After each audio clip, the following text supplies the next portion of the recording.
a revolution, Jimmy. The American dream is just that. Just a dream. War is a continuation of politics, only by other means. Politics is a continuation of economics by other means. This is our bank.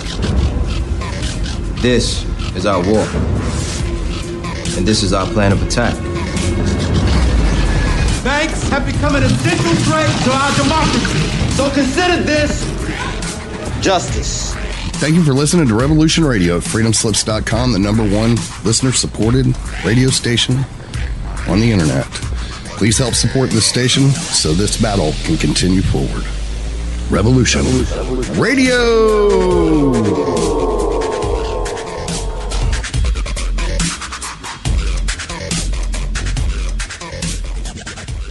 The opinions expressed on this radio station, its programs, and its website by the hosts, guests, and call-in listeners or chatters are solely the opinions of the original source who expressed them. They do not necessarily represent the opinions of Revolution Radio and freedomslips.com, its staff, or affiliates. You're listening to Revolution Radio, freedomslips.com, 100% listener-supported radio, and now we return you to your host.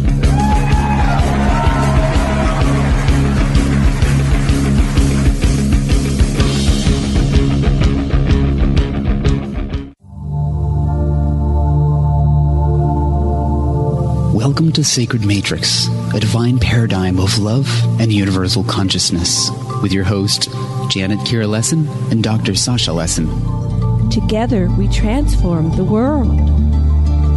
And now, here are your hosts, Janet Kira and Dr. Sasha Lessin.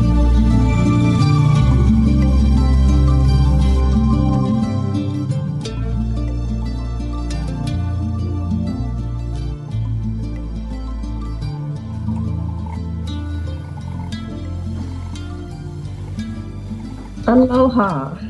Welcome to, where are we? We are on the Sacred Matrix on Revolution Radio at revolution.radio, and my name is Janet Kira Lessin. I'm your host with my co-host, Dr. Sasha Alex Lessin, and we're going to have a panel discussion today with Jim Ledwith, known as UFO Jim, and Len Kasten. And that sound you hear is our producer, Thomas Becker, a mad painter. He's trying to get everybody on board. And let's see. I'll tell you a little bit about Jim and Len, and then we'll get them on board. Sasha, are you there? Okay. He hasn't answered yet. He hasn't answered yet. Okay. Let's see. I don't know what's going on. Just say something real quick, and I'll poke my head around and tell him that maybe he's doing something. Hold on. We're having a little bit of a problem connecting with people today. Skype is what it is. So your call has been forwarded to an automatic voice message. This thing up, okay. So you're not on Skype or something. Hello? We're live, and you're not on. Oh, okay, I'm not on. Why are you not on? I don't know, Janet. I thought I was on. Okay. All right, let me work on the sound thing over here. Yeah, you got to pay attention to what you're doing here. The sound's on. well, we can. Hello?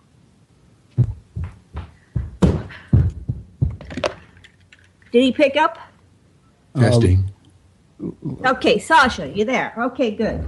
Sorry about that, everybody. Jim okay, is, let me try. Jim is here. I'm still trying to get Len.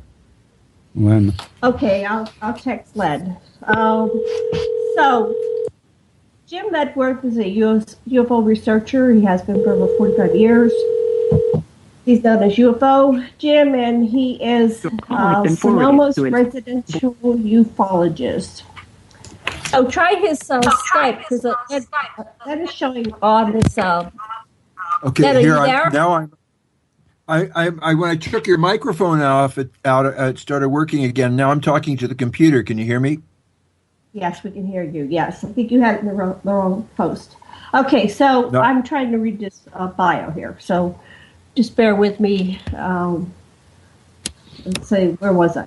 Oh, let's see. Anyway, UFO Jim's going to be on. He's a frequent guest on many radio shows and on ETs, and he's an instructor. I'm a popular, well-attended annual class at Sonoma Community Center on alien encounters. Oh. And he gets all these films. Hi, is this Len? Yes, it is. Hi, Len. Just bear with us one moment. We're doing a little intro, and then we'll pull you on. Okay? So. Okay. I hope my microphone's working okay. It should. I had a problem with it last time, but we'll see. What? It's sounding great. It's sounding great. Yeah. And on this phone, yeah. I hope it's okay on Skype, though. Oh, you're going to put me on this phone or on Skype? Since you answered the phone, just be on the phone for now. We'll pull you in on Skype at the break, okay? Okay, I'll stay on the phone, okay?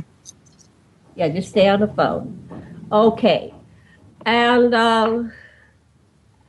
let's see. Sasha, what would you like to say about today's show? We're going to be talking about Planet Serpo, which is one of the books that Len has written, and it's called Secret Journey to Planet Serpo, A True Story of Interplanetary Travel. It was published in May of 2013, and he has a later book called Alien World Order, The Reptilian Plan to Divide and Conquer the Human Race. We're going to be talking about that. UFO Jim, are you on board with us? I am on board. Hello. Hey, we beamed everybody up. All righty. So, Sasha, what would you like to say? And then we'll start the discussion here. Okay, well, first, Jim, like us, is listen to everybody's story, and we like our brains have sifted out patterns, and we understand what's happening. And for anybody, and Len too, for any of us in this field, the evidence is so overwhelming, and we don't know what it is that it takes for the general public to understand that our country has been infiltrated and controlled by the Nazis who have a terrible agenda for us, and is so well documented. And listen to the documentation, then tell other people what you're going to learn today. So we'll start with Jim, because when I set up this show, Jim said that he has some research on, and the first half will focus on Serpo, and then at the break we'll come back and focus on the overview of the whole picture. So go ahead, Jim. Tell us about your research and what you discovered, and then we'll go to Len. Well, first I want to compliment you to have Len on board. Nice having you, Len. We haven't talked for about a month. I know, Jim. Nice talking with you again. Yes, I recall our last conversation. Yes. So it was really interesting researching Serpo. And thanks to Len's fabulous books. Not good, fabulous books. Thank you. That I was so blown away by his research. I mean, my God, I can't know where he got the time to do this. But his secret journey to Planet Serpo is out of the water. My favorite book, though, he has 3 books. My favorite book, and I've told him this about, he's on board now. He's going to agree or disagree. I've always said to him, I love the secret history of extraterrestrials. Yeah, I'm glad you like that. Yes, thank you. You're welcome. The rest of it's one of my favorites too. Good. So my research was interesting, and it started in 1978 with the release of the film Close Encounters of the Third Kind. I really didn't understand in the movie why they had these bits and pieces of these 12, for the sake of a better term, astronauts, military people, in the movie. They were in the movie in the beginning, sitting in an audience of military people, government people. And then, of course, they were dressed in the orange jumpsuit, heading on out to Serpo, supposedly. So I thought something's up with this. And then I read Len's book. And I just, my God, we've had this program. That's because it's a secret space program. But I can't believe that they showed it to us through Steven Spielberg. They dangled it in front of us, and we didn't pick up on it. I mean, if you're in the know, whatever that means, you're a little more ahead of the curve. But most people wouldn't put two and two together. Just some guys going off, 10 men, 2 women, going off to Planet Serpo or wherever they were going, and Richard Dreyfuss, Mr. Neary, heading off with them. So that was my beginning with the journey to a Planet Serpo. And basically it was for me in limbo for years. Couldn't figure out what the heck was going on. No response from Steven Spielberg. Just confusion until Len's book. And then it all came together. As a matter of fact, I'll take it one step further. If you want to see a real extraterrestrial on film, go to Serpo 1.2. Go to minute 8.5, 8:30, and watch it. It's the real deal. The real deal. Okay, and so this is a YouTube? Yes. Just put in Project Serpo. Okay, it's called... Project Serpo. Okay, just Serpo. Yeah. Serpo 1.2. Okay, I'll get that. Go ahead, continue. Okay, then you go to minute number 8 minutes and 30 seconds. Just go there. Okay. And then you enjoy it. It's only about a half a minute, but you're going to see film. You're going to see an actual being, head to toe shot, a hand moving, and then them walking around, 2 or 3 of them. Now, in my opinion, it was either done at Los Alamos in the 50s and possibly in Russia. But I would say Los Alamos. That's just my guess. I don't know what Len thinks about that, but anyway, that's my opinion. Now, which video are we talking about, Jim? It is a film on YouTube, and it's about Serpo. Okay. There's 2 of them. There's 1.2, and then there is 2.2. 2.2 tells the story. 1.2 tells somewhat the story, but it's got this phenomenal film. My God, to do this, to take it, especially years ago. I mean, you'd need millions to put this together. And there it is, in plain sight, where the things are most likely hidden. Yeah, exactly. That's exactly right. Go ahead. Yes, I'm sorry. Go ahead, Jim. No. So, let me just say one thing. This is Sasha.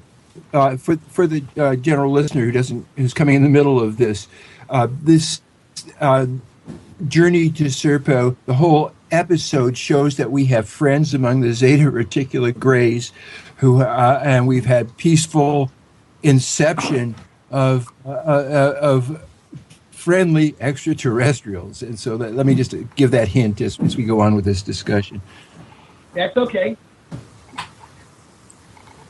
No, you're right. And as Len's book points out, it's been an ongoing relationship. As recently as I think 2012 or thereabouts on Johnston Island was the last time we had contact. Right, that was the last one, I believe. Yeah, 2012. Yeah. Okay. What happened on Johnston Atoll? Because I was stationed there. I actually met the Zeta Reticuli on Johnston Atoll. I was taken to the underground base then. So what happened in 2012? I know that. Oh, that's right. I forgot about that, Janet. Janet, you've been there, haven't you? Oh yeah, I was to the underground base. Really?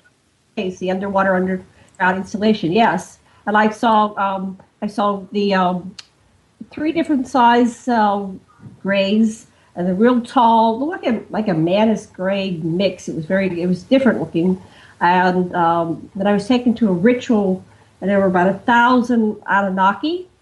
And then there was a very, very gigantic reptilian dragon. It was actually the size of the dragon, way like the mother. It was the mother dragon of the earth, like the ruling dragon of all the dragons, of all the reptilians. So I got to see it all, and that's because I'm a contactee experiencer. And I was researching the O-negative blood, which I have O-negative blood. And how do you know you're one of these? Well, there's an M on my right hand. I was looking at it, whoa, definitely an M, very distinct. O-negative blood, a lot of characteristics. So apparently they've been monitoring this O-negative blood, and I don't want to go too much into it, but that might be why they took me down for this ritual, because I was part of this bloodline. Okay, but back to you. I understand. I understand that there's more of Johnston Island is more under the water than on top of the water. That it's a huge. Yes. The base is really under the water, and it is actually visible. You can see into the water. That's where the base really is.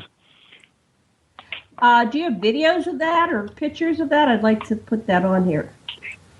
It's like Diego Rivera. It's the same idea, same exact thing. Yeah, but where did you see a YouTube on that, or how do you know that? Yeah, I believe it was YouTube. It was very distinct. You could see the base because the water is very transparent there, so it's very very clear. Right. It's a huge base. What's on top of the water is only about the size of an aircraft carrier. Right. And that's where I was stationed. If I'll pull a picture of that, where the water gets really dark, that's where they took me, down to the shore, and then a smaller craft came out of the water. I was being carried by 6th grade, 6th military accompanied me. My boyfriend was brought down from the other direction, and they loaded us on the craft, and they took us to the underwater base. What year was that, Janet?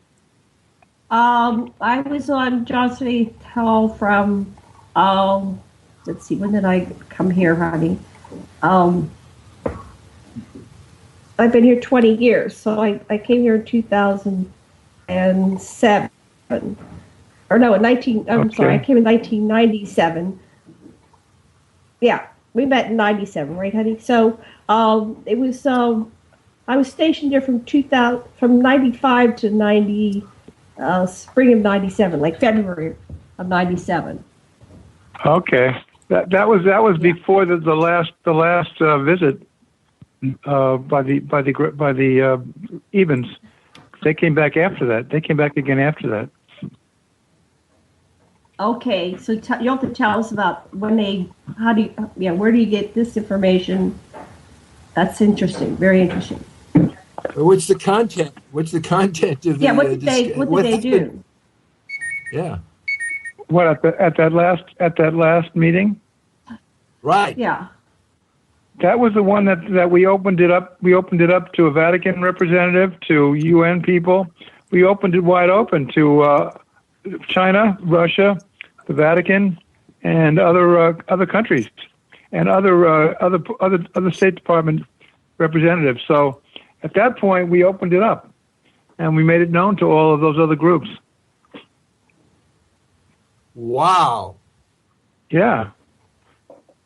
Yeah. So they've been keeping it secret just like we have, and I think the problem here is that the only reason we were given this information is because it was in the hands of the DIA and not the CIA. Because if it was in the hands of the CIA, the Nazi element would never have allowed this.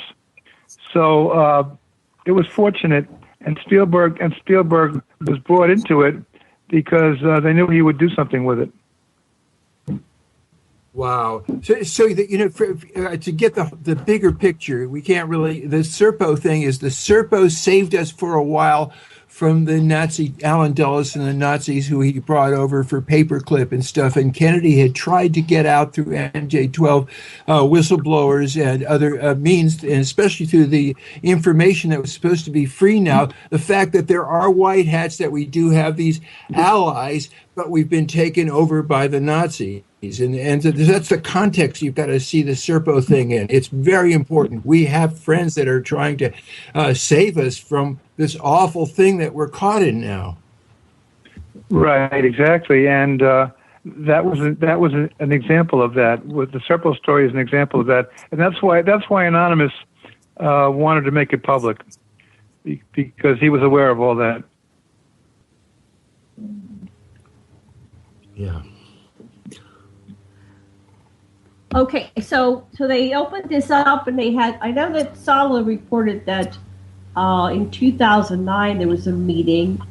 It was on one of the, the island is really tiny. It's not very fancy. They've removed most of the buildings. They left the what was that building called? The JOC. It was a big square box. They left that up, but it's apparently been gutted. There's different fishing crews or people on boats that make it there, and they've got some the cover story now that's being preserved for wildlife. There's a lot of birds there. It's a huge bird sanctuary. When I was stationed there, I wasn't in the military, I was a civilian.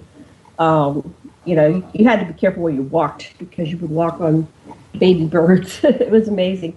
And then I had another fellow that does the HARP, and he verified that there's an underground insulation. He said that it goes 13 floors down.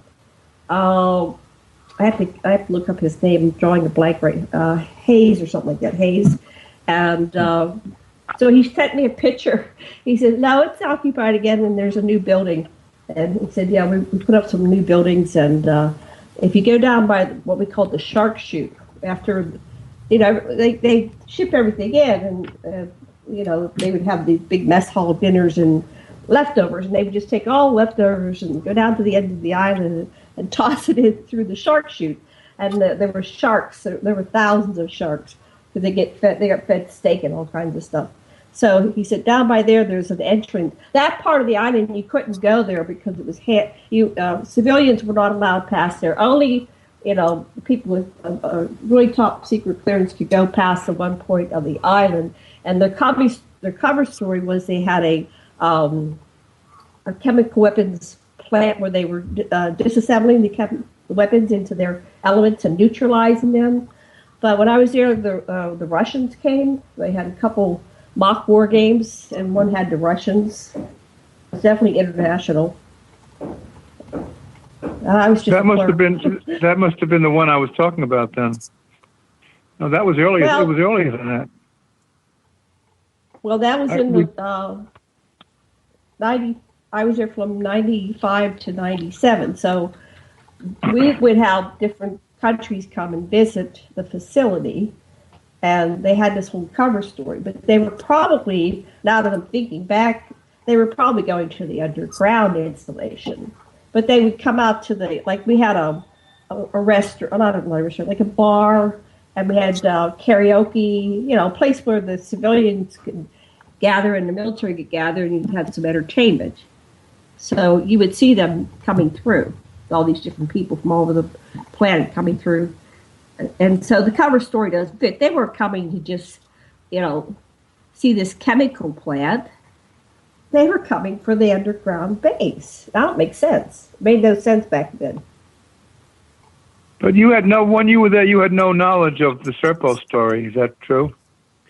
You didn't know that. I didn't know anything about the Serpo. I didn't meet you I didn't learn about it till I met you. Whatever year that was. Yeah. That probably not till you wrote the book. Right. So yes. And I haven't read your book yet. That was 2013. That was 2013. Yes. Right. I wonder why we were so transparent. Why we opened it up to so many other countries, and I wonder what motivated us to do that. I think probably the aliens. I think probably the aliens wanted that, and felt it should be known. They felt that it should be known more broadly than just by the U.S. military, and that may be the reason. Yes. That makes total sense. That basically, but when you look at the structure of what occurred, they brought the world together before a superior force and said, "Knock it off, boys." Well, that's very significant the way I see. And what they mean by "knock it off" is stop lying to your civilian population, and the slaves. States that are agitated to states of war and destruction have to cease. I really think that's the underlying message. Yeah, that makes sense. That would make sense. Absolutely. That they tried to motivate us to make it more broadly known throughout the planet, because they wanted to be our friends. They didn't want to be a secret, just a secret bunch of military and intelligence people. They shared their technology with us freely while we were there, so they had nothing to hide. And Len, what I get from them is what they have to give, which is a sense of usness, empathy, group feeling, beings feeling and caring for each other. That's the wonderful thing that I get from them. Does that sound right to you? Yeah, it does, absolutely, because as Sasha pointed out, there is a very, very powerful and strong Nazi influence in our society that wants to keep all that from us and to keep us under control. It's hard to believe that the Nazis are still around to that extent, but I've come to the same conclusion, that not only are they here on this planet, but they're also on Mars and on the Moon. And their influence is even stronger in those places than it is here. Here they have to pretend to be. American and Western, but American. But there they do not. There they are Nazis, and the whole thing is tied into what they call the interplanetary corporate conglomerate, which is a whole nother story. Okay, come on, tell us about that conglomerate. Give us a couple of paragraphs about it. Well, have you read anything by Corey Goode or David Woodcock? David Wilcock. But assume our listeners haven't. So, what are you going to tell people that are just hearing those words for the first time? Basically, off the planet, on the Moon and Mars, and even on other satellites. There are some others. There's another planet called Ceres, which is just outside the orbit of Mars. They're all dominated and controlled by the ICC, which is basically a Illuminati organization with a strong Nazi influence. And basically, they have enslaved. They literally enslave large consignments of humans on those places. So there's strange goings on in the solar system. Once you get off this planet, I've come to realize that once you get off this planet, the Illuminati run the show. Well, we've been interviewing a lot of secret space program people. There's more than Corey Goode, and there's a whole bunch of them that are coming out of the woodwork now, and we've been systematically going through and interviewing them. Some are lesser known, but now that they're coming out, they're starting to feel brave enough to come out and tell the story. And basically, we are a commodity. They trade us. They sell us on the stock market, but they also they take us for slaves. We're sex slaves. We're labor slaves. A lot of these people, you think the secret space program, they might end up on Mars or Ceres or somewhere, and they're basically scrubbing toilets or assembling things. Some of them are labs, working in labs. They're doing experiments. There was one recently, she said, I'm ashamed of what I did, but the research was exciting and interesting, and there's no getting off. Once you're there, they they do something to your blood. So if you go out of the environment, they base you on little microcosm environments, and if you're outside of your environment, you start to bleed out your nose and you bleed out and you're dead. So once you're there, you're contained until they alter you, and then they put you in a different. So there's really no escape unless you can figure that out. There's no escape, and nobody's controlling them. Absolutely, yeah. Right. And if now, are you familiar with the 20 and back program? Yeah, that's what we're talking about. The 20. There's some people who've been 60 and back. I have 2 or 3 that have done 3 terms, 60 and back, and they restore them back to their original age, and they return them, 5 minutes after they took them. Some of them are being packaged up for food. They market and package this up for food. They use them for sex slaves, and they also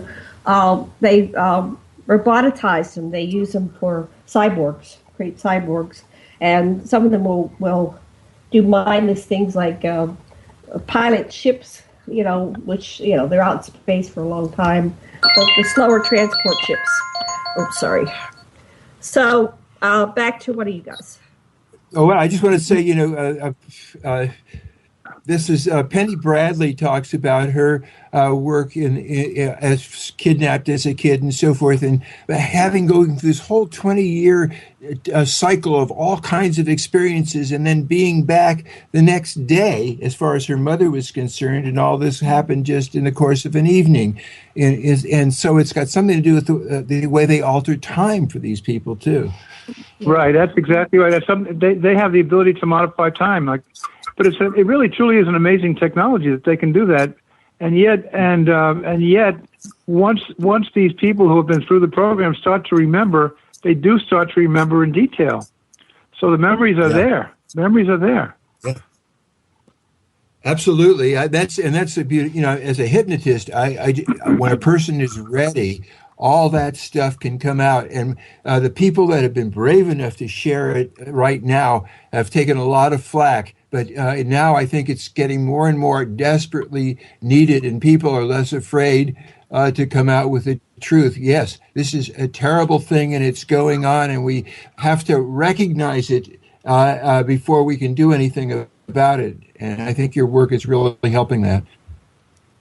Yeah, it's a very strange situation we find, and others believe they even control our reincarnation cycle. They decide who goes back and when, and when they see the light at the end of the tunnel, that's their light. That's not anybody else's light. And more and more people are beginning to understand that do not go to the light when you die. Go anywhere else but to the light, because when you go to the light, you get recycled and put right back here to do more labor. Where do you go if you just stay there, though? I mean, are you anywhere? Are you just in between? That I don't know. That didn't quite make sense to me. Like, okay, what am I going to do? Just stay? I'm dead. I don't have a body. What do I do? Yeah, there's no real answer for that. No. I know. It's complicated. It's very complicated. Right. Well, we're learning. We're studying. We get all these people that have pieces of the puzzle. I don't want to leave Jim out. Jim, did you have more to contribute about what you have learned? Go ahead. Well, actually, having Len is such an honor dealing with Serpo that I'm just acquiescing. I want to get into, and I think after we talk about Serpo, I think we need to get into UFO gate. Right. The Serpo story was a complete anomaly, and that's why Spielberg thought it was important enough to make it into a movie, because it's an anomaly from it's one escape from our control system that they allowed this to happen, and it happened because Kennedy was involved. It happened because the DIA was involved, and Kennedy created the DIA. It could never have happened if that hadn't been the case. That kind of transparency never would have existed. Yeah. So what for our listeners that don't, the information agency, the DIA, the Canada Defense Information Agency, was supposed to take control away from Allen Dulles and the CIA. Exactly. Yes, exactly. And that was Kennedy's intention, right? And this was our best hope of trying to break out of the truth embargo that we've been captured by. Yes, exactly. And then, of course, Kennedy. First of all, they didn't. Kennedy was an anomaly. They were trying to get Nixon in the presidency, and when Kennedy won, they were set back in their program by 2 or 3 years, and so they had to kill him, his brother, and his son to make sure that none of that popped up again. And then they were back. Then they were back on top. And then of course they did get Richard Nixon into power. And Richard has a strong German. Nixon had a strong German background. In fact, they used to call his presidency the Nazi bunch, because all of his top people were all German, and those are the ones they wanted. Yeah. Right. All right. So you've tied this all together, and you're connecting. You started with your first book about the extraterrestrials, the secret history of extraterrestrials, and then your second book was the Serpo book, and the third book was Alien World Order. So are you working on another book, Len? I am. I've started another book, but at this point, I'm not far enough along to even talk about it. But I want to get when I get a commitment from the publisher, then I'll be more willing to talk about it. But it picks up from where I left off in Alien World Order. Great. Okay. Great. So I got to ask one question now that I've got you here, Len. About one of the things that the Serpo ambassador gave us, you said, was something called the Yellow Book, that you can only read it continuously, and then it had to start at the beginning. But one of the things that it said was that the Serpo Greys had sent Jesus. And I wonder if you had any do I have that right? And do you have any more information on that? Well, that was an interpretation of something they said. They didn't specifically say in the Yellow Book that they had sent Jesus, no. But they did acknowledge his presence, which is interesting in itself, that he was of great importance. But I don't think they ever took credit for him being from Serpo. No, I don't think so. You have to read between the lines of what Anonymous says, because he's not always very clear. Great, thank you so much. I was wondering about that. So a lot of our listeners have never heard about these books or read about these books. Could you kind of give them a overview of this whole topic so we can catch them up and they have a greater understanding of what's going on here? Because we're kind of like coming in the middle of a novel and we all understand the story, but there's a lot of people out there probably scratching their heads going, what? So go ahead, Len. Catch everybody up a little bit on what was going on. With regard to Serpo, you mean, or in general? With all of your books, yeah. Because you've been, mastering this whole. There's several authors like you. There's Russell Brinninger. There's yourself. There's Michael Sala, and you seem to be able to look at the whole subject and pull it together and connect the dots and tie it all up. I would say that Michael Sala has connected more dots than anyone I know. In fact, Michael Sala is the key to many, many things. He's got a lot of information at his disposal. I wrote it now in my first book, The Secret History of Extraterrestrials, which I wrote in 2011, I believe. I had a chapter on Sala in that book. That book, every chapter in that book had been an article in and of itself in Atlantis Rising magazine. We took 21 articles from Atlantis Rising and put them together, and that became the book. And they all seemed to fit together beautifully somehow. I don't know how, but they did. And so therefore, I had to cover a lot of subjects. I covered the whole idea of faster than light travel, propulsion, the way the Greys manipulate time, and the abductions by the whole abduction story. I tried to take a little bit of everything, including even Adamski's story, and that became that book. So that was really a you might say a collection of subjects, but they all related back to one major idea. I don't know how. Have you read that book, Sasha?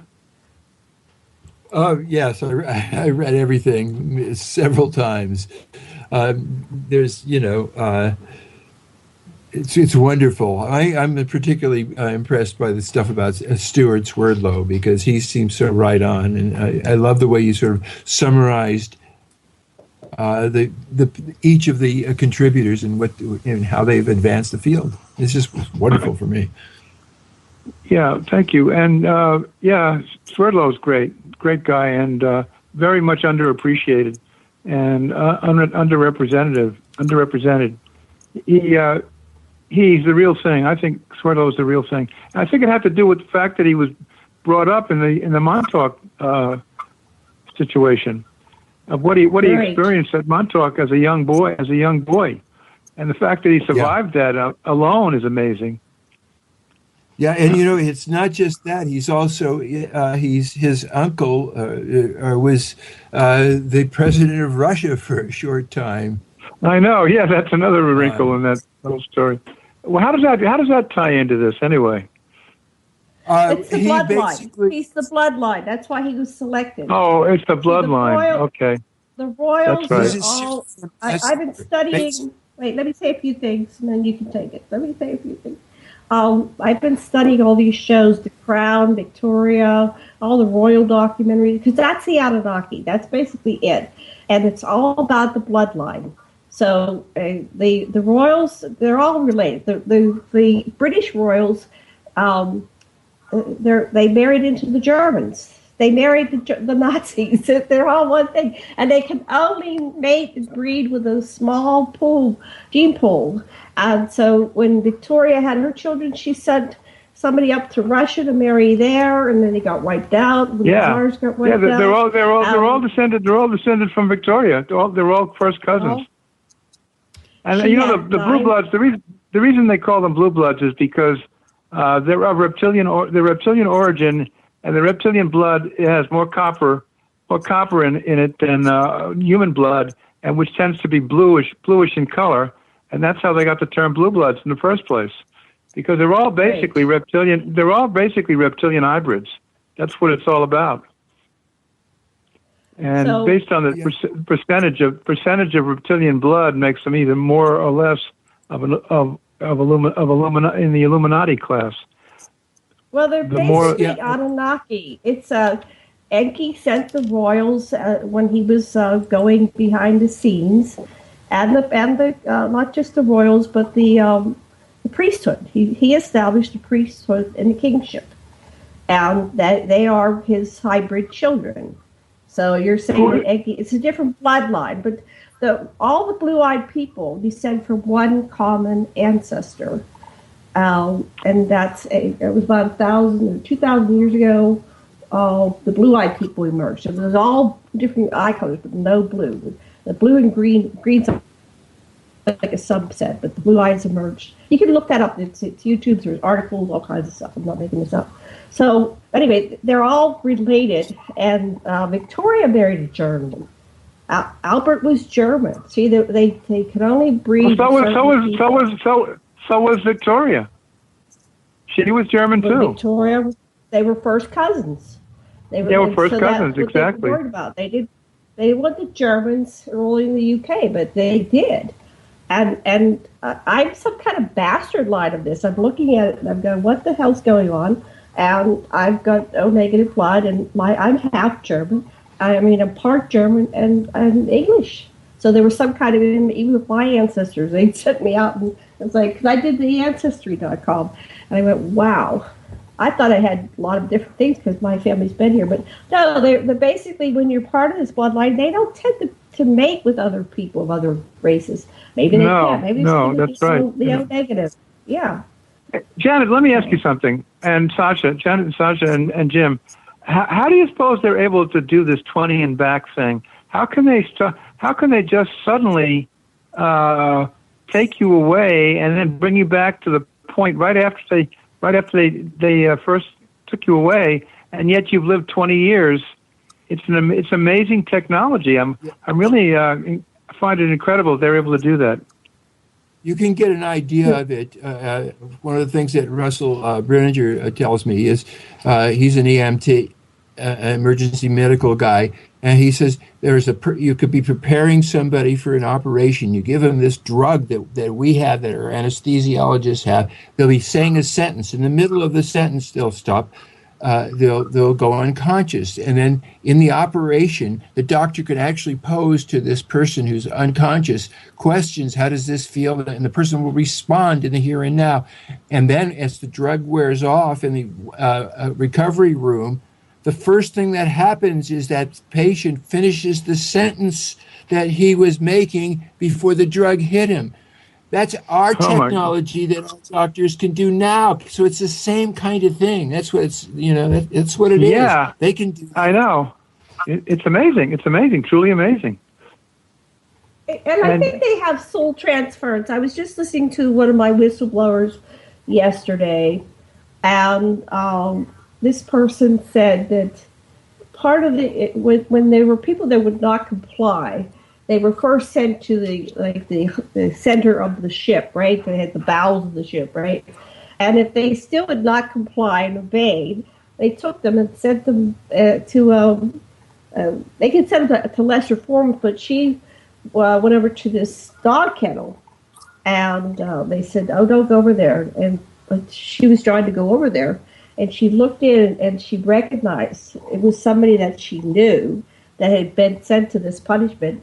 And there they were in the dog form, and she's looking right at him, and she recognized him, and the dog recognized her, and she went, "Oh my God!" So it's when you think you've heard it all, it's like, I know it sounds hilarious, but it's like, it's not funny. If they could take you and put you into other forms, which is what, okay, so you're laughing. Go ahead.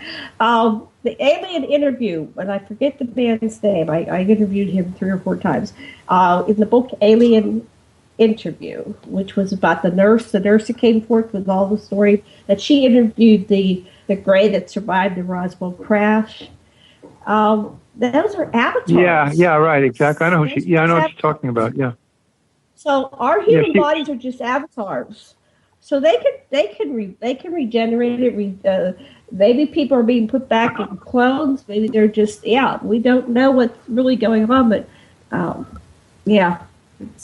covered that in my new book, Alien World Order, in the first third of the book. How the reptilians have been doing that. How the reptilians have been doing that for thousands of years on other worlds, and that's how they brought that technology over here. The same technology. The Anunnaki knew how to bring back the dead. The Anunnaki were reptilians, weren't they? Weren't they reptilians? No, I don't think so. We look like them, so we don't look reptilian, but we can have reptilian DNA, which we do. So the fact that they had reptilian DNA, what do you want to say, Sasha? Go ahead. Well, I think the main thing that, coming back to why I thought Swerdlow was very important, is because he relates how at the Council of Hatona, after the Draco and Atlan wars had gone on for a long time, there was an agreement among all the parties who wished to make a proto-human, and 12 humanoid groups from different, they were Lyran refugees of various kinds, and the Anunnaki had not yet arrived even. But these Lyrans and one reptilian group contributed to making the proto-human, and what the reptilians asked for was they wanted to mold the brainstem, the part of us that's concerned with hierarchy and greed, and so that that's the way they can reach us most easily if they get us in our base instincts. Exactly. Yes, and that's how they they reach us. That's how they reach us in the dreamscape. That's right. So that's and they figured on that's ultimately that they, and of course each race figured would control everything, and a whole bunch of things happen. But that's certainly the basis of a lot of us. And the reptilians are not uniform. The reptilian group that is here on Earth is different than the Draco Empire. There are allies among us with Onizuka and Richards, and those guys made the rescue of the hostages at Dulce. One of the reptilians from Agartha was part of the rescue operation, and it's really proposed that the Earthling reptilians may well be our allies in trying to save this planet. You think so? You really think so, huh? I think there's different. I think it's hard to lump with all. There's different factions, yeah. But go ahead. What were you saying? But clearly, they are? But clearly, the ones that are allied with the Nazis are not our friends. In fact, so you see, and they are the ones basically that run the underground empire. They're here, and they have been for thousands of years. So they're definitely not our friends. If there is, did you know that Captain K, Randy K, who said he was on a 20 and back. Yeah, he talked about the fact that he was delighted when the Draco arrived on Mars and the native indigenous reptilians slaughtered them, literally wiped the floor with them. And that delighted him, and he was happy to see that. So he must have felt that he had something in common with the indigenous reptilians rather than the Draco. And did you read that? Did you read that by Randy Kramer? What he said when he said that? That makes so much sense to me. That there are factions that are in alliance with us, and others that aren't, and you can't judge a reptilian by his claws. That's right. Yeah, there are varieties. So it's really hard to get around all this and get your arms around all of this because it's very, very confusing. And yet the reptilians themselves have no human qualities. What amazed me about the story that Swirlo tells was the fact that the Elohim were willing to accept that compromise. They were willing to allow the reptilian brain in the final product of when we were created, Genesis. They must have had a reason for that. They must have had a reason for that because the Elohim are way, way above any other ET group that you can even think of. I know the reason behind that, but we're going to run out of time here. I'll try to get into it real quick. They did because it's a tough neighborhood. They wanted us to survive in a tough neighborhood. Right, because a lot of the ETs are so far evolved they can't kill anymore. They can't even hit. So they need us to be the warrior race, so we can protect. Because there are the different factions. They're very aggressive factions that come in and wipe out whole planets and rape and take everything and kill all life. And so they need the warriors. That's why they have. But now even the humans are so dummied down and passive, and they all they want to do is get stoned and whatever. That they've created clones. So now they have a bunch of clones that they can make the super soldiers. So, okay, we got about 3 minutes before our break. Janet, I think I'm going to need you to help me out with my new book because of your particular area of knowledge. Yeah, you know so much about this particular subject that I think we have to get together on that. I would love to, and Sasha's very knowledgeable. I think we Sasha too. Absolutely, yes. Yes. So we're coming up on the break, so you're going to have to mute because we're not going to be able to drop you, I think is what our producer said. But what do you want to cover in the second half? Anything in particular, or just keep going like we're going because we're doing pretty good? Do you want to cover UFO Gate? I need to know what that is. That's one thing. Yeah, when we come back, you can tell us about what UFO Gate is. Yeah. and you brought some films to the Sonoma Film Festival, correct? That's coming up. We're on our eighth. Yes, we're on our eighth year. Our eighth year now. And did anybody get some of these good films to the UFO Congress? They have a big thing, the UFO Congress. Some of them. I'm not impressed with I'm not impressed with the speaker list for the Congress, really. I don't know. Have you looked at it? Have you looked? Be there. Well, I haven't been invited, but also it's very strange. It's a very strange speaker list, don't you think? I haven't looked lately. I go for the people. I love hanging out with all my friends, so it's like a big reunion. Yeah, but me too. I'm glad Steve Bassett's going to be there, and Bill Burns. Those are two of the highlights as far as I'm concerned. But some of the others are very strange choices, I think. Well, they should have had you. Well, right, go ahead. It's just, we know by the recurrence of Colonel Alexander and his ilk that the idea of MUFON is to let off enough steam so we don't do anything real. Is Alexander going to be at this Congress? No. Oh my God! I don't see him there. No. Oh my God! He's not going to be there. No. I hope not. Yeah. I hope not. I don't know who half these people are. I have no idea who half these people are. What's that? In the 8 years we've done our films, about half of them have won Best Picture at the UFO Congress. But this year, the 8th year, we're going to step out of the box. After the UFO Gate, which basically is the Advanced Aerospace Threat Identification Program that was outed, so to speak, in December 18th. The thing is that mainstream is very interested in our subject. We have got Hold that thought. We have to take a commercial break here. Hold that thought, and we'll come back. We'll be back in about 5 minutes. Use your mic, please.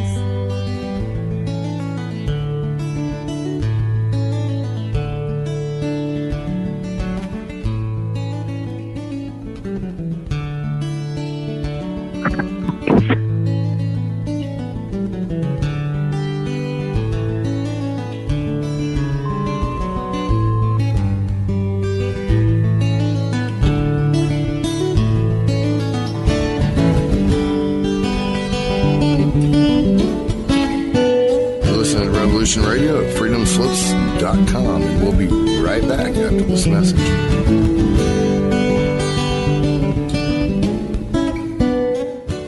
You need some more speed records in this day and age. You need coverage. Coverage? Oh, you mean them little root weevils that crawl around popping off cameras in your face? Those root weevils write history. Many of you know that quote by Jack Nicholson in A Few Good Men, "You can't handle the truth." Well, you can, and Event Horizons will give you those truths. So when you're mad as hell and not going to take it anymore from that memorable senior network, you'll know just what to do. We will draw you in and become your news addiction at Event Horizons. Join us Monday through Friday from 10 a.m. to noon Eastern Time at freedomslips.com. Revolution Radio. Our world team members are Dennis Fetcho, John Ilias, David Dunger, Hyla Cass, MD, Melanie Vrichjan, Jim Mars, Paula Harris, John Trallo, Maria Payan, Christopher Husser, DODDS, Jonathan Orchard, and me, your anchor, Dr. Robin Falco. If you decide not to volunteer, it will not be held against you in any way. Sounds dangerous. It is. Very dangerous. Count me in. And that's right here at Revolution Radio, freedomslips.com, where information never sleeps.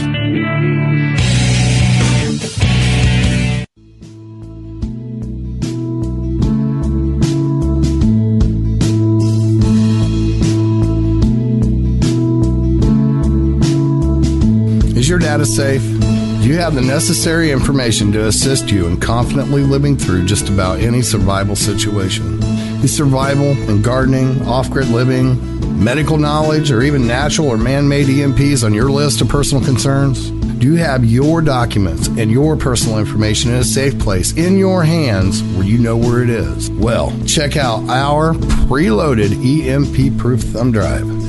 Over 3 gigs of survival documents and how-tos, plus the USDA offline food preservation website, and much, much more, including a surprise bonus we just can't tell you about here. With plenty of room left over to store your most important documents. Imagine if a megavirus or a computer failure took out your bank, or all the banks for that matter. Are your banking records safe in your hands? So when they get things fixed and repaired, you can say, hey, look, this is what I had. You have it. I want it back. Is your personal data safe? Family records, addresses, phone numbers? Well, squeeze on over to freedomslips.com. Yes, that's www.freedomslips.com. Click the banner on the homepage for the EMP-proof bullet drive to get the full scoop of everything that we offer. So, folks, keep your data safe for your peace of mind. Revolution Radio, freedomslips.com. You don't need to expect us. We're already here.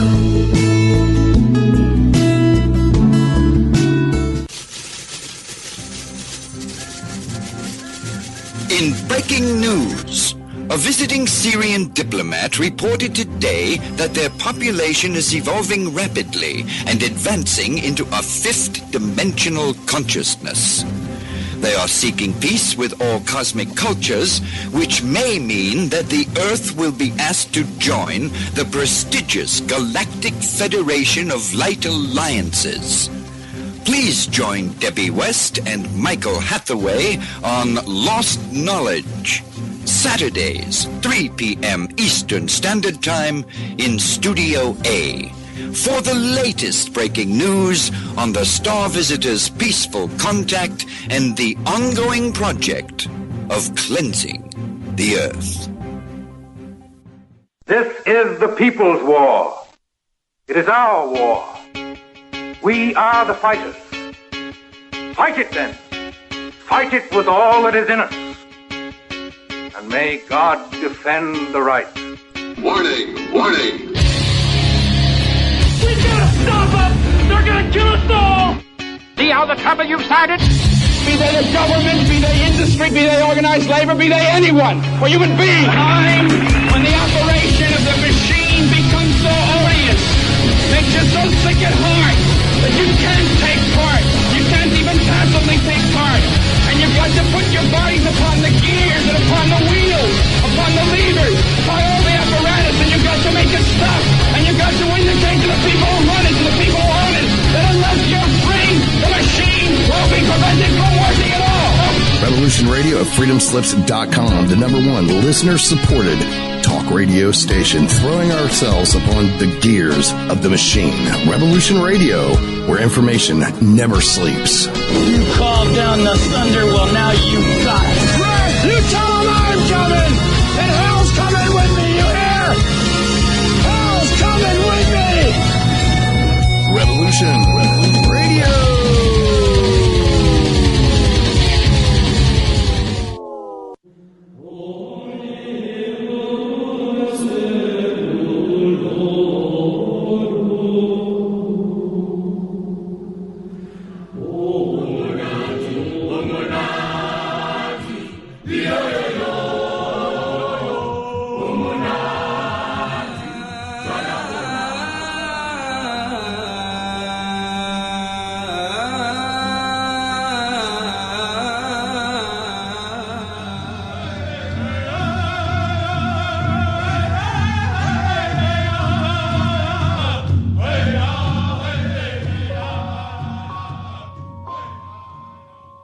Join Revolution Radio every Wednesday, 8 p.m.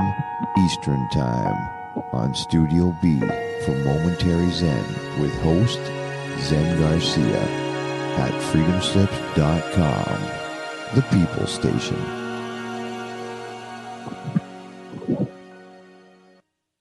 The opinions expressed on this radio station, its programs, and its website by the hosts, guests, and call-in listeners or chatters are solely the opinions of the original source who expressed them. They do not necessarily represent the opinions of Revolution Radio and freedomslips.com, its staff, or affiliates. You're listening to Revolution Radio, freedomslips.com, 100% listener-supported radio, and now we return you to your host.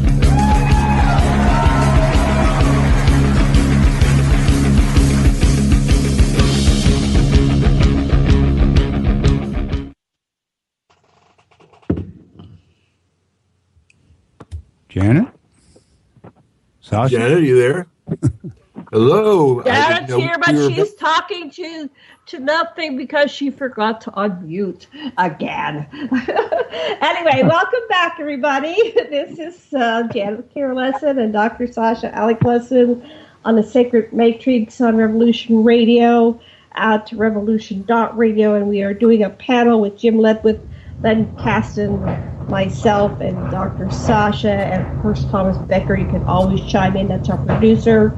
And this is fun, and we're going to come back with talking about UFO Gate. But before we do that, we have to remind everybody, please, to go over and make a donation on our website at revolution.radio, because we need your money. We need to listen. This is the largest listener-supported radio station ever, and we need your donations. Mad, what is our goal, and where are we? We need 27, and we got 22, so we're $500 shy, and we got 2 days to make it up. Oh, my goodness. Everybody, right now, go donate what you can. Please, please, please. Alrighty. So, Sash, what would you like to say before we do the second half of our show? We were left at the break was, it's like just what got caught in the UFO Gate, Jim? Well, yes. UFO Gate. UFO Gate was interesting. First of all, our commander-in-chief, Mr. Donald Trump, President Trump, is actually in charge, so to speak. And we had a disclosure. That disclosure was made through the New York Times on December 16th, 2017. And the headline said, "Glowing auras and black money, the Pentagon's mysterious UFO program." And that program is called the Advanced Aerospace Threat Identification Program. So who wrote that story? First of all, it was Helene Cooper for the New York Times. Helene Cooper, Ralph Blumenthal, strap in for this one, and Leslie Keene. Oh, my goodness. Leslie Keene. Leslie has been working maybe both sides of the tracks. Anyway. In what way, Jim, has she been working both sides? Well, she's been a researcher, a reporter. It does great work.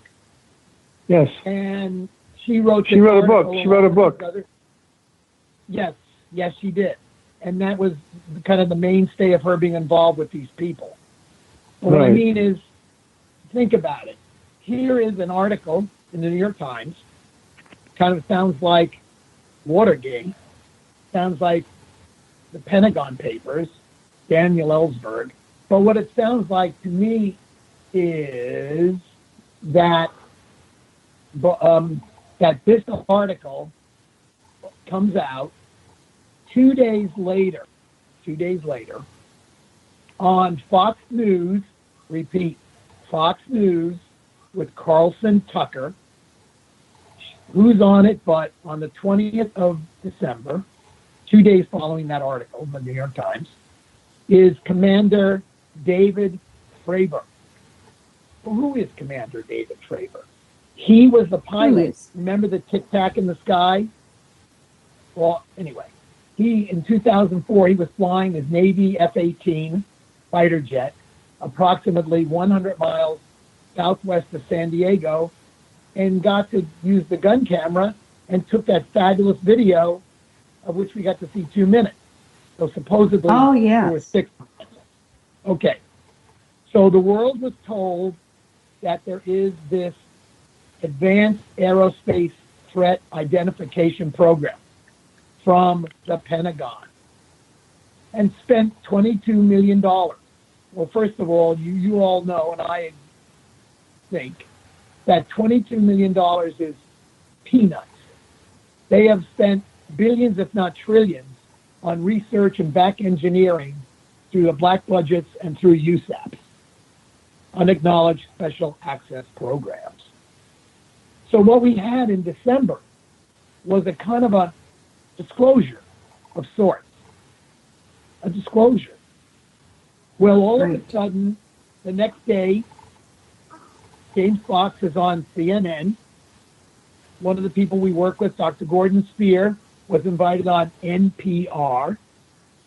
All of a sudden, we're getting some credibility for a crazy theoretical disclosure, which to me was like no disclosure. But for the general public, they didn't know. I'm being invited to speak at Rotary, and mainstream events. Just started after that article came out. All of a sudden, people are interested. I have people coming up to me going, I guess you were right all along. Yeah, right. Yeah, I knew that. But the problem is, this was done on purpose, and it was done, as I think, it was a little bit of sheep dipping, it was a little bit of drip, drip, drip at a faucet, and kind of feeling out how we'll take it. Well, we took it rather well. It lasted a day or two, and then it went dark. No one cared. What page of the New York Times was it on? Do you know? Front page. Front page, really? Front page.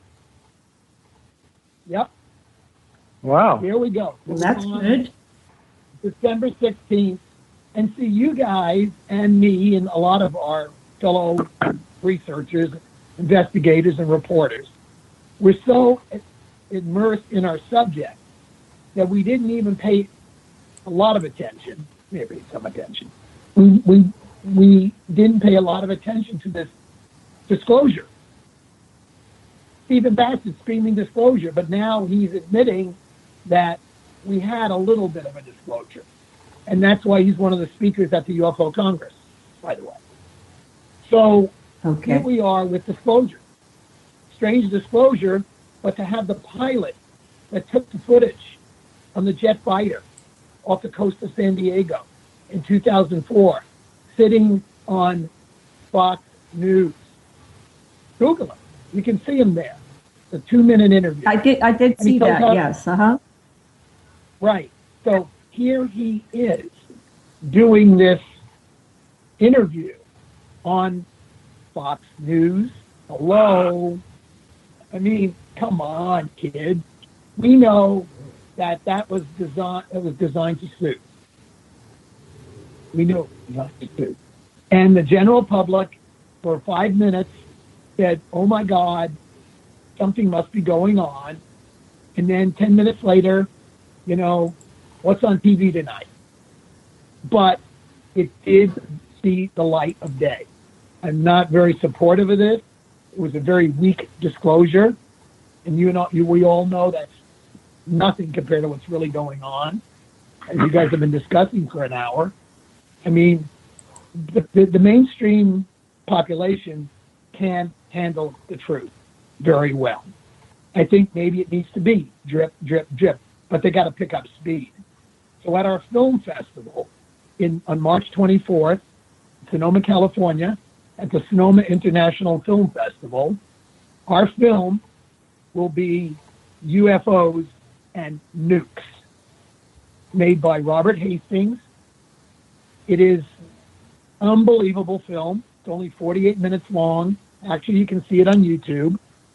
We're going to have there live witnesses who are in the film, witnesses who had UFOs over their head, witnesses who got to watch a extraterrestrial craft shoot a dummy warhead out of orbit.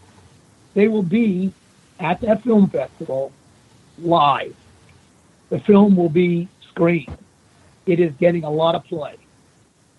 The mainstream. Well, that's the timing. The timing is bad because the UFO Con is the same date on March 23rd. Sasha, you and Janet are speaking there too, aren't you? Yes. So that's the same. So are you? Yeah, that's the same weekend that Jim is talking about. Yes, but Too bad. Stephen Bassett will be speaking at UFOCon, but he's also going to be speaking at our events up here. Oh, okay.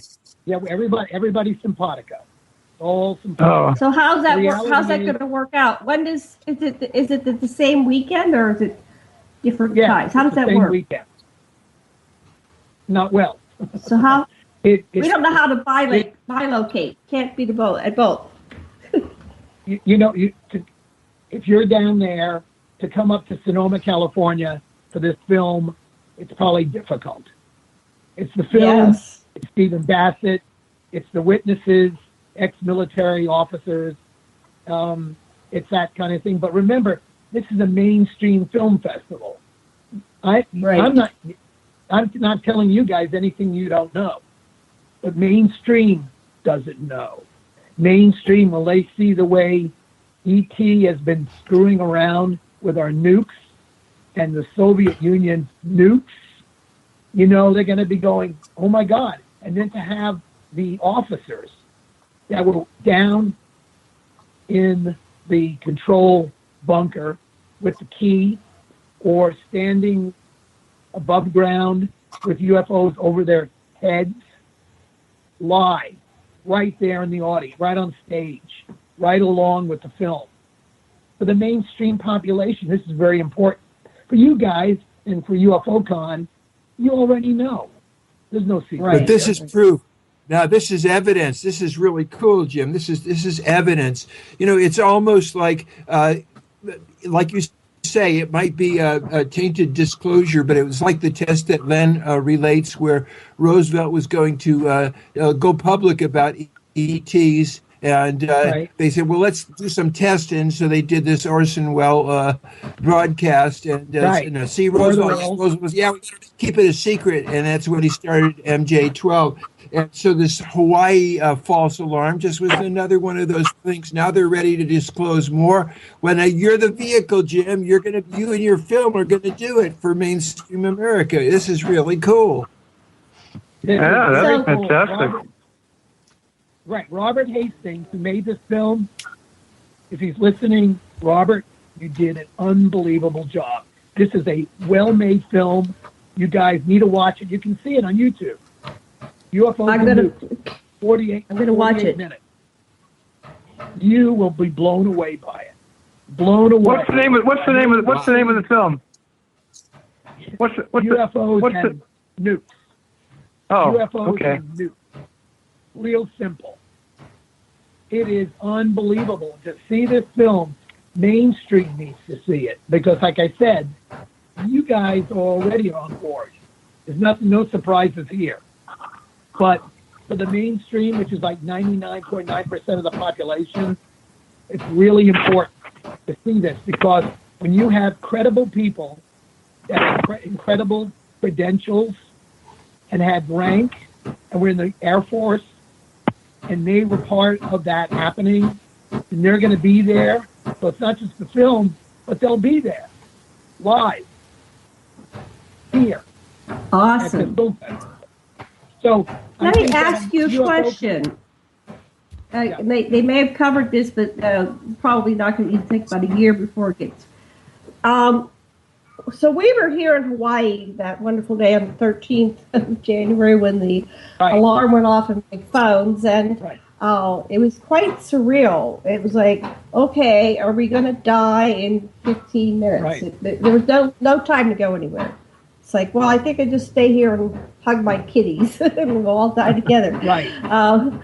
And so that night I was so frustrated and destabilized by that, and then they had a download from my ET friends, and they said it was a submarine that launched it. It was intended to start World War III, and of course we know that our buddies shot it down because there's a good faction of the ETs. And they were very clearly communicating. They were telling me. What's that? Oh, let me just finish, Sasha, and then you can talk. I about the CIA, but what they were telling me is that it was just like 9/11. It was started by the U.S. factions, so with an excuse to launch against North Korea. and Kim Jong, how do we pronounce his name? So I woke up and I was pissed, and I posted it on Facebook, and I said, "This is personal," because I suffered from PTSD for 48 hours, and I know what PTSD is because I have clients, and I know when they're suffering from it. And so I had the effects of PTSD, and it kind of feels like you're almost like your adrenals are stuck on high. You know, your fight or flight response is stuck on high, and there's nowhere to go, and you can't stop it until it just runs its course. So then, about 6 days later, Michael Solo comes up, and what's his name in Vegas? John Lear. Robert Bigelow? Okay. No, John Lear and Robert Solo, both Michael Solo, both posted articles that it was some kind of Mossad or something, and they didn't really fly. They were trying to make it like a World War II vehicle, and blah blah blah. No, they can. The U.S., whoever they are, the powers that be, whatever, the Illuminati, they can launch from anywhere and make it look like anybody. I mean, it's going to be blown to smithereens. Nobody's going to, they took away the remains of Twin Towers. They're not going to track that one down, what the average human being. So anyway, I just got it was total bullshit. But is there anything you're saying that the UFOs and nukes? What's with the title? Explain that, please. UFOs and nukes. Yes. That's it. Go ahead and watch it later. You'll totally like it. It is so professionally made, so professionally put together. I mean, this guy did an unbelievable job. And he used the National Press Club in 2010, and he had about 20 or 15 witnesses from the film, other things, Robert Salas, et cetera, and so forth. And there they were. He had them right there at the National Press Club. This is way before the movie. The movie was made last year. Right. About a year ago. So it's recent. Yes. But it's a film that is digestible, easy to understand, with a lot of authority, with a lot of these retired Air Force military officers with substantial rank that had the key to end the world, sitting there on camera saying, absolutely happened. Absolutely, they were over our site, scanning the warhead. And so could they could have shot down, so that what they said was it was a high angle missile. So it came down from above. So they really launched it high up, and then it was going to come down. And apparently it was off the coast of Maui. It wasn't going to go to Honolulu. It was going to be. It was coming here. And are you saying that we shot that it was a missile and we shot it down? Is that what you're saying? I'm saying that the ET shot it down. My information, and I have no way to prove this, but that the because the E2s do not want us to have a nuke because it affects them. Not that they're totally altruistic and they want to save humanity, but it affects the entirety of the continuum in a negative way. Go ahead, Sasha. Michael saw review the evidence, and it could not have been an Israeli sub because of the angle that it hit and so forth. But he concluded that the most likely thing was a black budget CIA operation that was designed to trigger this war against Kim Un, but that it was our anti-missile defense that shot it down. Who knows? But that's this kind of speculation. What one has learned is that whenever there's a dramatic event, I ask what else is happening. Like the Twin Towers, where anyone examines the evidence again and again, people have shown, oh my gosh, it could not have been this bullshit that they're putting down, but it was detonated and so forth. And our government stood down as part of the whole plot. And it's like that with disclosure, too. What can we do? We know this is coming down. We know we're in jeopardy. We know there's this huge war for our planet and our souls. What can we do?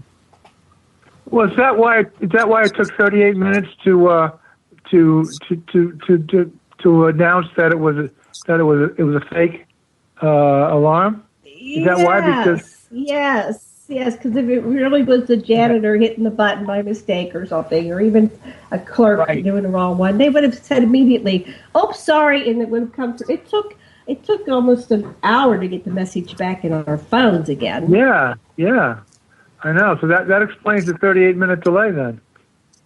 Right. Oh, that's interesting. Very interesting. And people at sea started seeing a collision, an explosion in the sky, right? Where an anti-missile may well have hit it. There seems to be some kind of. That down. I tracked that story down, and they'll probably take it off of YouTube. But there was a man who said that his sister worked on the ship or something like that, and so it was a tourist boat, and so they had a number of employees and a number of tourists, and they said 100 miles out, but that was too far out. Anyway, they were out there, and they saw it, and they thought because they didn't have any information, they said, well, it must be a meteor, and then something shot it down because it blew up. Then later they pieced it wow. Getting this signal in their phones because they were too far out. So the CIA was trying to start World War III? Really? Not necessarily World War III. They were starting. Other people have told me the same thing. They are just waiting. They have every place that UN has ever gone to targeted. They know they would be sacrificing a lot because something would get through to South Korea and maybe to Japan, but that would be the end of UN, and that's what they would like to precipitate with some kind of agreement that China isn't going to start World War III, but that understood that the rubble of North Korea will belong to China. Oh, wow, that's amazing. That's an amazing story. Yeah. And we can't prove a thing, but I was just wondering in that UFO and nukes, if there was some kind of connection there between UFOs. You said that they shut down the silos. We're familiar with that story. Was there any more new information on the role of UFOs, and are they protecting the Earth, humanity? Probably. In other ways. Probably. This incursions at these ICBM sites, like out at Maelstrom Air Force Base and Minot, North Dakota. That's right. That's right. It's going on to this day. It's still going on. We'll have a guy by the name of, by the way, they all have credentials. I'll have Dr. Bob Jacobs. I'll have Dr. Pat McDonough. Pat McDonough, in 1966, had a UFO 300 feet over his head at the ICBM site, and it had the wingspan of a B-52 right over his head, and they scanned the warhead. He said that silo he was working on was empty, and they have these vents. When the ICBM takes off, it blows, the force blows stuff out the two sides, kind of like gills. And they were probably interested. I said, well, why were they interested if you had no nuke in that silo? And he said, because very rarely did they get to see inside a silo that was empty. So they wanted to check it out. And there they were. He was doing his work, and over his head is a UFO with a wingspan of 52. 300 feet, not a mile. 300 feet. So be there. That's amazing. Talk about it. I know. That's really amazing. Really amazing. I know about the Maelstrom. I knew about the Maelstrom case. That's an old case, and that they deactivated our missiles, and they turned them off. You're right. Yeah, they turned them off. And they were doing, but in the Soviet Union, they did it the opposite. They sent them to launch. 4 seconds before they were going to launch, they shut them down. ET shut them down. They're playing with us. Whoa, does somebody have to change their underwear after that one? Yeah. Probably. I don't think it's in the interest of any ET group for there to be nuclear explosions on this planet. I don't think it's in the interest of the reptilians. It's not in the interest of the good guys or the any of them really, or the because it pollutes the solar system basically. It's terrible. Right. What it does is it messes up the singularities that can that allow transport through this part of the galaxy, and it messes everybody up. Right. Yeah, they're not going to let any more nuclear wars occur on this planet. I'm convinced of that. They're never going to let it happen. I agree. But you see that if you look at it from my perspective, that the nuclear age, with the real meaning of studying nukes was to understand the relationship between consciousness and matter, how consciousness makes matter matters, how consciousness matters. And that's message is not to blow each other up with the atoms. It's to understand atomic structure, and that's the structure of everything. And so I think that's what the nuclear age is about, not about blowing us up. Right. Yeah, that's a good point. That's a good point, because it's all about consciousness now. The whole game is consciousness, and our friends are trying to help us expand our consciousness, and of course the bad guys, the reptilians and others, are trying to suppress it and keep us distracted with all this nonsense that they throw at us. So, correct. And so, Len, the thing that is interesting to me is there any way that loving people that empathize with their fellow humans can do to reach the people that have been so oppressive in some human way that lets us all work it out? Or is it always going to be dichotomous, them versus us? Is there some way that we can come together? I think the threat of an outside force, which is what was sort of implied in that meeting that you talked about, overwhelming outside force might be enough to make it happen. Well, if you go back to the National Press Club Stephen Greer presentation, how many years ago was that? That was the most dramatic. That was the most dramatic disclosure. To me, that was full disclosure. And yet everyone went back to their normal working drudgery life. The day after that, it never appeared in the newspapers. And so they've got us so brainwashed, and that I don't think it's possible unless something comes along to expand our consciousness dramatically. I don't know how it's going to happen. Right. Well, we know in December it did make the newspaper, the New York Times. So yeah, I know, that's amazing. That's amazing. Yeah, the thing that you just said is totally true. I mean, we all went back to what's next. That kind of thing. Whatever. But the thing is, when we get disclosure, whatever that means, is it going to be a 9/11 disclosure, or is it going to be an honest, straightforward, honest disclosure? And is it going to be? Well, if it comes from the president, everyone will call it fake news. Of course. Janet, we're getting a lot of banging in your background. Okay, somebody's doing construction. I'll mute. Government always twists things around to serve itself. Right, you can expect exactly. Disclosure will be full of bullshit and screened from the kind of journalistic examination that we like to do on stuff. Well, the only way there can be disclosure is if the ETs are behind it. The only ones that can make true disclosure would be the ETs themselves. It's never going to be a human thing. I don't think. Too many people have an agenda to prevent it from happening. But if the ETs want to do it, they can do it. Correct. I think they are going to do it.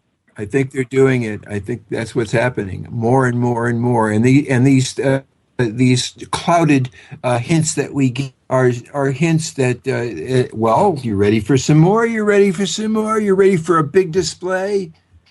Yeah, I hope exactly. That there are multiple, as we know, there are multiple species that are engaging this planet. Right, exactly. One of them, or more than one of them, are taking us for their hybrid program. They don't want to disclose anything. Exactly, that's right. They got business to do. Right. Yeah, they got the program going. They're not going to be the ones to go, hey, kids, here we are. No, but so the Pleiadians and the good guys in the white hats, their job is not to make it obvious to us. Their job is to expand our consciousness, and that's what they're doing, because that's the only hope for us, really. The human race has to expand its consciousness, and they can't do it for us.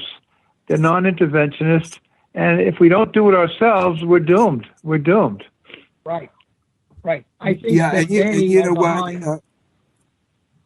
It's really worth looking at the hybridization hypothesis. Susie Hansen and others talk about, the hybrid program has gone to the point where hybrid children are among us right now, and they're not a curse but a blessing, because they bring with us the Zeta Reticula Gray's ability to empathize with one another, with other beings, and they also have our wonderful imaginative spirit too. And so that instead of the hybrids are here, they're in positions of responsibility in the society right now, and we got to love them. That's what I think. Yeah, that's a complicated issue, though, because if they have a high component of reptilian blood, they're not going to be interested in helping us, really.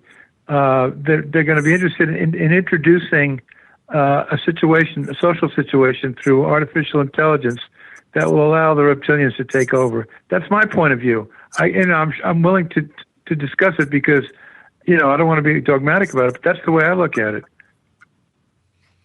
You may be right. I don't think in our lifetime the four of us are going to see disclosure. I agree. Yeah, I agree with you. I don't think it'll be in my lifetime. Won't be mine. Yeah. Well, we've got to. Let's take it. What is disclosure? Everyone has already seen UFOs in the sky. Everyone's seen them. Everyone knows about them. The movies have been made. What really is disclosure? What is disclosure? Okay. Disclosure right now, you can get disclosure right now by just going inside, by opening your mind, by meditating on yourself, meditating on you, and you just can reach any part of the cosmos right now and understand that imagine this is the only time you got, and all this stuff that we're thinking of and worrying about in the future, or think about what we thought was the past, is just something that we're making up, because all we really have is right now. Yeah, and so what you just said is true, and what you just said really amounts to expanding our consciousness, doesn't it? Isn't that basically what it is? That's it. If that's our only expansion of consciousness is the only answer. Yes. Right. But in December, you'll see it when you believe it. Right. Yeah. See, the observer participant is active in the process. If you want to see ETs, then stop wanting, make it happen by opening yourself up, and we keep doubting ourselves. A bunch of doubting Thomases. I didn't really see that, but the more what I know from all the interviews I'm doing is the more people believe that it's possible, it happens. And they, they come into my bedroom, and it's daylight, and I'm just sitting there, and they communicate with me, and I wake up and I go, oh my goodness, you're here. And we have these full-on dialogues. They appear about 10 feet above my deck, my big deck here, and they just hover there for 15, 20 minutes until I say, okay, well, I got to go now. And they did that when I was a kid, and I doubted for a while in the middle there, But now that I'm older, it's like, okay, they're back. And this happens to a lot of people. I'm not the only one. Yeah, it does. I know it does. I'm sure it does. Right. Mm-hmm. So I'm wondering what happened in December with the Advanced Aerospace Threat Identification Program that went from 2007 to 2012. Why did it stop? What did they find out? They showed us film. They said, look, Kit Kats flying around, doing things that are unbelievable. And then it just went south. It was over. So they gave us a taste. And that was. Well, what about what the Chinese are showing us on the moon? What about the photographs and the videos from the moon sent out by the Chinese? That doesn't seem to be making anybody cracking the consciousness. I mean, that is amazing, truly amazing, and yet nobody says a word about it. Well, everybody's just too busy doing their thing. Exactly. They're all looking in their phones. Yeah. So is this a YouTube we can look at? Do you have the link or the name for the Chinese moving stuff? Chang? It's the Chang. It's the Chang. Yeah, the Chang 3. They're going to put up the Chang 4 this year. Rabbit. The Chang 4 is going up. Yeah, the rabbit. That's right. The Chang 4 is going up this year, sometime. Right. That's going to be amazing. I'm muting so we don't get the banging so much. So you guys continue the dialogue. Well, the question of disclosure is there's no such thing as disclosure, really. I mean, even if Donald Trump were to announce it, who would believe him? They'd call Donald Trump fake news. So I don't know. I don't know the answer. I don't know either. There is no answer. But that's why a film like UFOs and Nukes is very important. But unfortunately, the answer is it's on YouTube. The answer is that there isn't any answer. What we're doing is seeing what our question is. That we are posing these particular moral dilemmas for ourselves and for all humanity, and I think that's what we're really doing. Yeah, that's helpful, of course. But as long as the entire human race, as long as 50% of the human race is living under the poverty level, that's all they're going to be interested in. They're not going to be looking up at the skies. They're going to be wondering where they're going to get their next meal from, and that's as long as they keep us in poverty and in hunger. As long as they can keep us that way, there's no danger. There's no danger for disclosure, because there's too much else that takes precedence. You know what I'm saying? It's so easy for us to feed everybody with the technology that's been withheld from us. We could make everybody healthy and educated and free if we didn't spend money on killing. Exactly. Big money. Big money. Or building a useless wall on the southern border for $25 billion. Right. Unbelievable. Right. I don't know who. I just pulled up. Go ahead. I was going to say, I was looking for that, the UFOs and nukes, and it said, was a different Hawaii destroyed yesterday in an alternative reality. So I said that. I said, I don't even know if I'm dead. Maybe I'm dead. Maybe the nuke killed me. I don't know. Okay, sorry. That was just interesting. So is that out on YouTube? Is that movie out on YouTube now? UFOs and Nukes? Yes. Is it out there? Yes. Oh, it is. Watch it tonight. I'm looking for it. Yeah. You'll love it. Okay, I gotta find it. Everybody says, give me somebody credible. Got about 10 Now it's also going to be shown on the 23rd of March at the Sonoma conference. 24th. 24th. Okay. 24th of March. And free lunch. We know free we're lunch. having the film, free lunch, free admission, and the panel, and also Stephen Bassett. Yes, Virginia, there is a free lunch, huh? What do you know? How far is Sonoma? How far is Sonoma from San Francisco? About an hour. Oh, 1 hour. Okay. Well, that makes it doable then. Yeah, come on up. So this is the one by Robert Hastings. I found it, but this one's only 10 minutes. Now there must be another one. No, that's the trailer. That's the trailer, Janet. These are trailers. That's the trailer. I'm looking for the real thing. 48 minutes. 48 minutes. Okay, I'm looking. There's one that's an hour. Well, it's 48 minutes.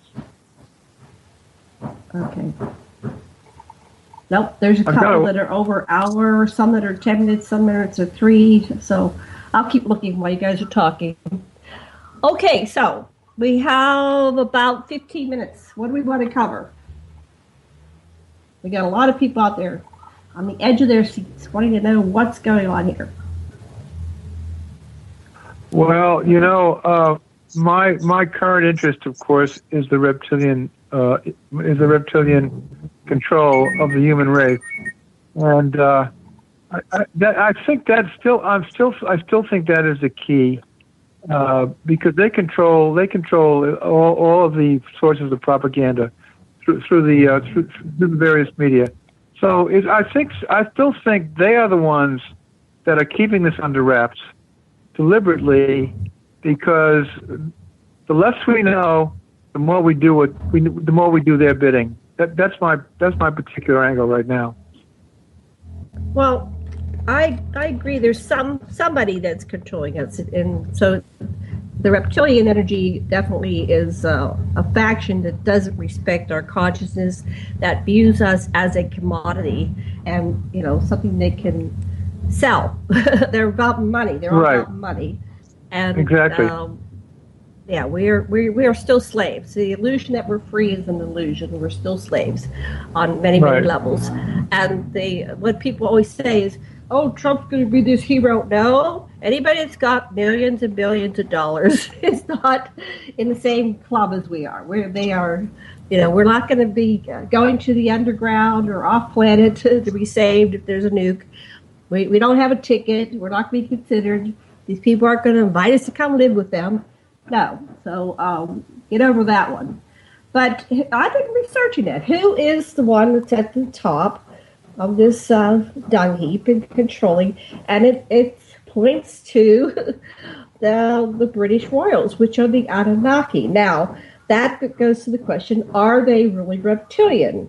And I was just watching a farce-type YouTube before we started the show, and this lady with a wonderful British accent said, here's some of the conspiracies about the royals. And one of them was that Queen Liz is a lizard, and all this stuff. And she brought up David Icke.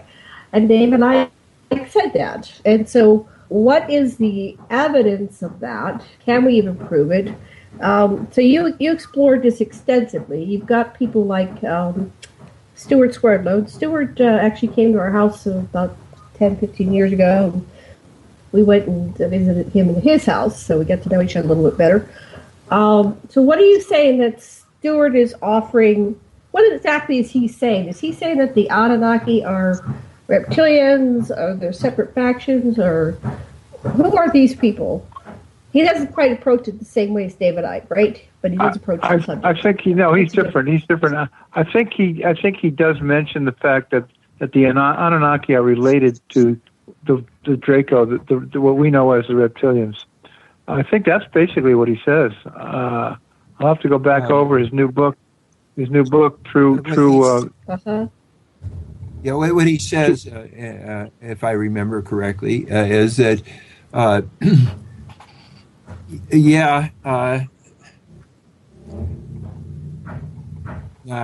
let's wait. It's just slipped my mind. What he said is he worked alongside a reptilian at Montauk, from what I recall. And at the Montauk ate something really weird that would kill us. That was his favorite drink. It was like, some kind of oil or lube or something. He just drank it down like it was a Coke or coffee. But I haven't really explored that to much more than beyond David Icke. And when I saw a reptilian. I have to go to the personal, okay? I saw a reptilian. And at first, I couldn't see his face because I was so traumatized. And it took years for me to finally revisit that. And my subconscious mind was able to relax enough to reveal to me what this man looked like. And he was, very reptilian looking. And I know a lot of people that have interactions with reptilians. They're starting to come forth and say, you can't just lump all the reptilians in one big pot. They're all bad. That they have relationships, they've had children by them, they know their children, they love them, etc., etc. So, and then there's the different factions. There's an indigenous reptilian species, and then there's the Dracos. But at the top, if you're going based on your story that you outlined, that Sasha told me about, because I haven't read your book, is that somewhere they decided to put that DNA. So on some level, we're all humanoid and we're all reptilian, right? Oh, okay. Yeah.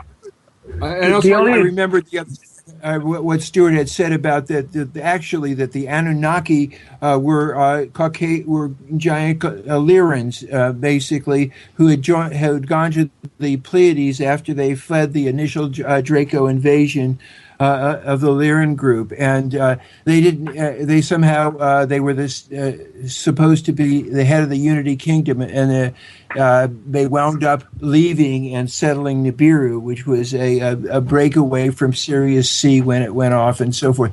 But so that they were not reptilian, though they may have interbred.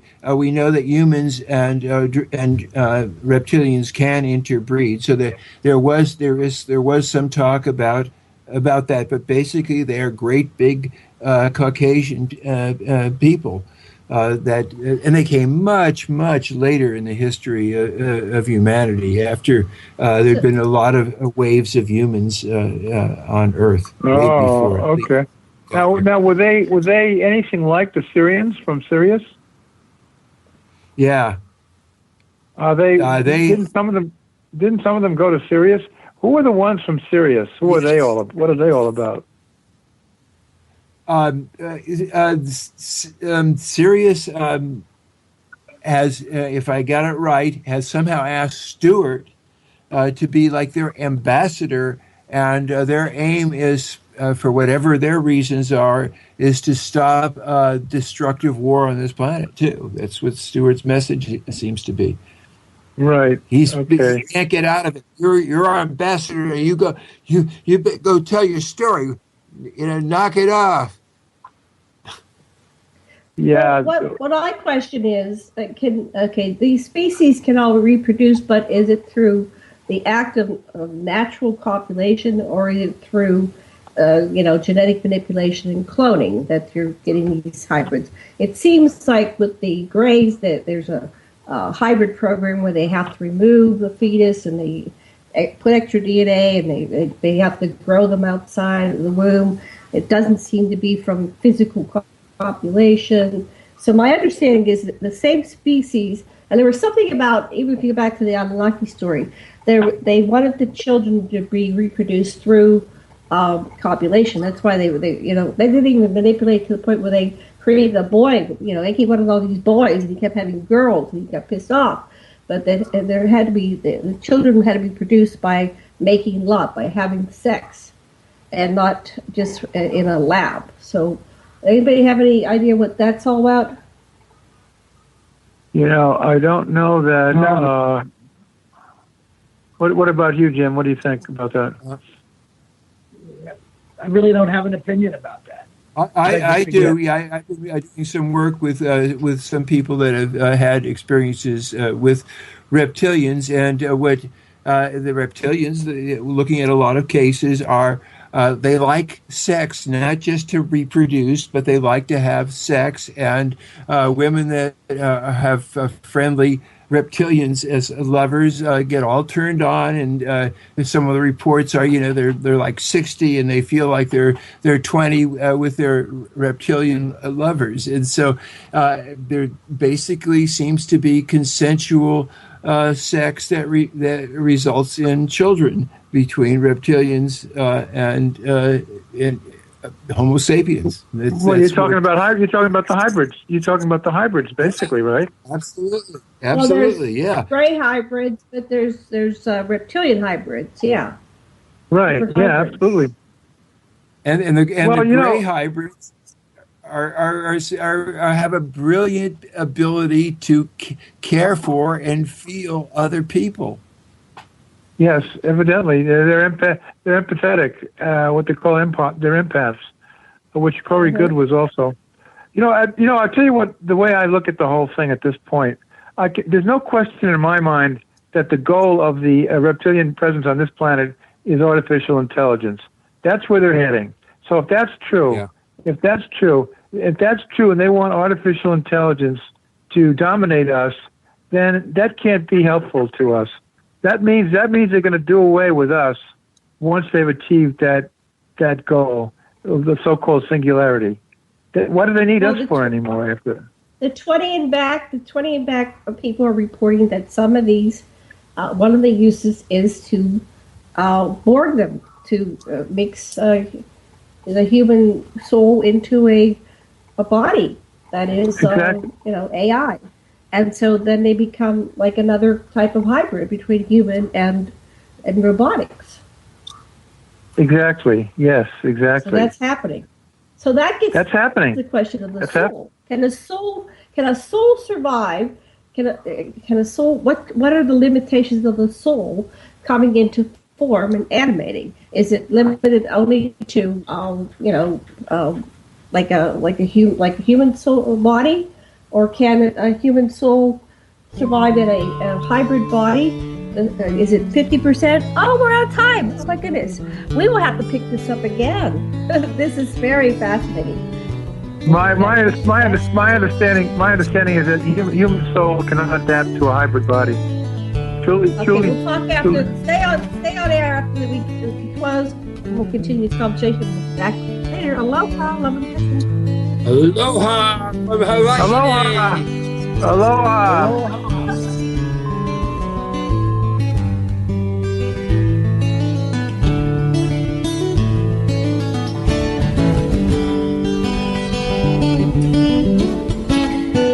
Listen to Revolution Radio at freedomslips.com, and we'll be right back after this message.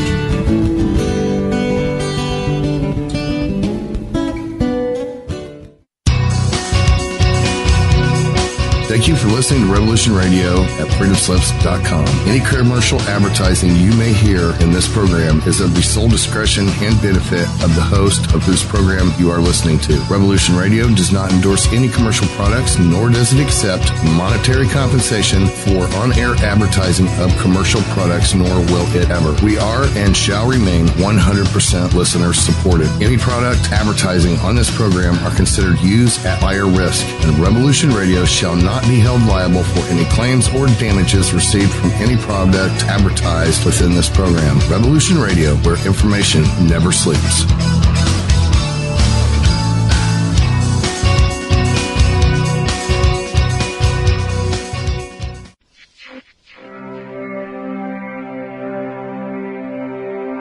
Most guys freeze. That's your cerebral cortex looking for an answer it doesn't have.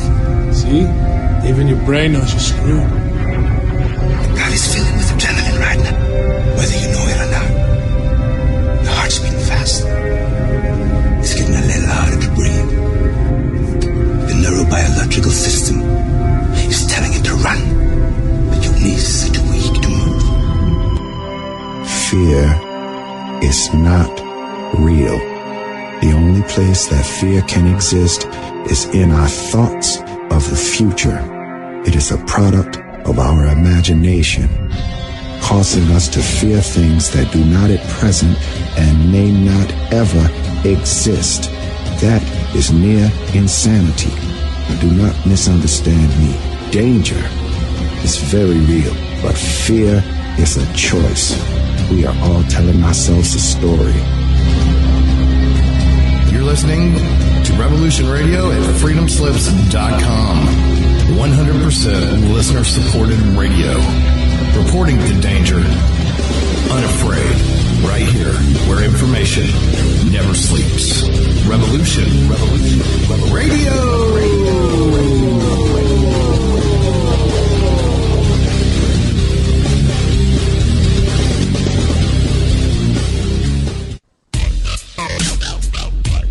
Take a look around, kid. What do you see? Homes being foreclosed. People working 2-3 jobs just to put food on the table and still drowning in debt. Don't get me wrong. This country was founded on great ideals and principles. They've all been ruined by the banks. Open your eyes to the banks that are robbing you. You know who my favorite president was? Oh, Thomas Jefferson. Because he saw all of this coming and tried to stop it. He fought the banks. JFK too, and they killed him for it. The banking institution is more dangerous than an army, he said.